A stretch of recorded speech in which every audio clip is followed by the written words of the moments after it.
Mga kaibigan, may topic ko tayo ngayon. Ito po ay regarding doon sa isang Chinese doctor, no, na pumunta po sa US, no, pumunta po sa United States of America. Mga kaibigan, it is already para siyang joke. Pero may makukuha tayo ditong matutunan tayong mga lessons dito. Pumunta siya ng Amerika to get a job. Wala man siya katrabaho. So, nung time na siya po ay nakapagpasok ng trabaho pang ilang taon, nang bumalik siya sa Amerika, ay gusto siyang magtayo ng clinic. Kasi gusto siyang tumulong sa mga tao.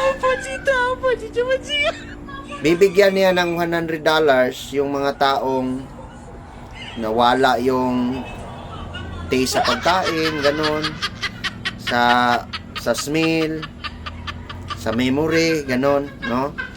I think, I don't know what is the kinds of doctors this. So, bibigyan niya ng $100 if dili niya ma-restore ang imuhang, like for example, imong memory, imuhang panglantaw, imuhang panimhot, imuhang panglasa. So, imagine, try to think of it.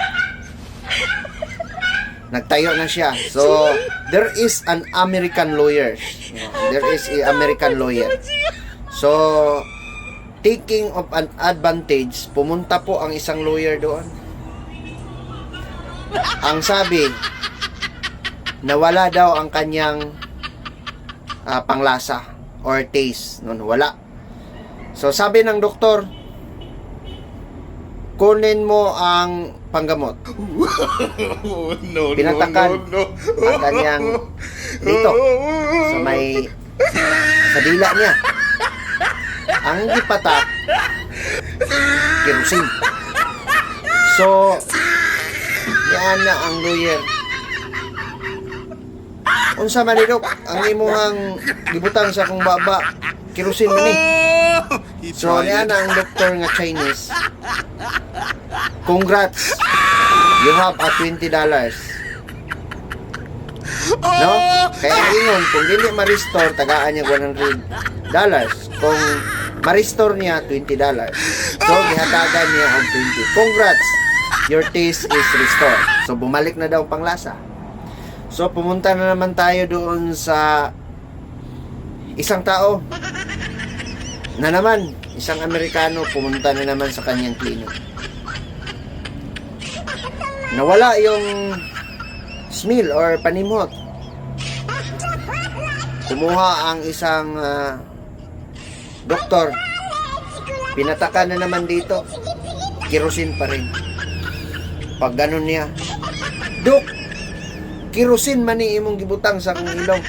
So, gipabangon siya. Nurse, get a $20. Congrats, your smell is restored. Di ba? And then,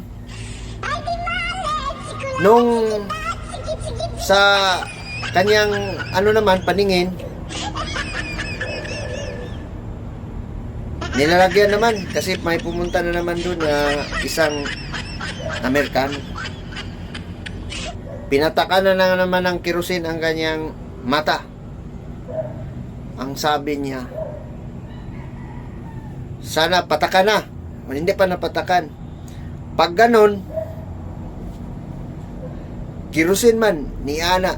Dok, ayaw ibutang sa kong mata na kay makadaot na. Kerosene man na. So, niyon sa ang Chinese nga doktor. Congrats. Your sight is restored. Ang panglantaw nimo nibalik na. Nana po isa, mga pila ka adlaw, pila ka semana, nana po isa ni adto na po. Nagpa-check up kay nawala ang iyang memory. No? Wala na siya mahinumduman kung unsa pa. So meaning di siya kay hinumdum kung unsa na, kung asa siya. So kuha na pod og kerosene. Pag ana kay kerosene man, ayaw dok kay gasolina man na. Niya mo nang sila bandere, masunog ko. Mamatay ko dok. Napamaya ko'y trabahoon ugma. So, congrats sa Chinese na doktor. Congrats, your memory is restored. Anong ibig sabihin? Dapat dili ta mamutbot. No. Kamo diha butbuton kayo. No. Dapat dili ta mamutbot. Inanaon ron diha.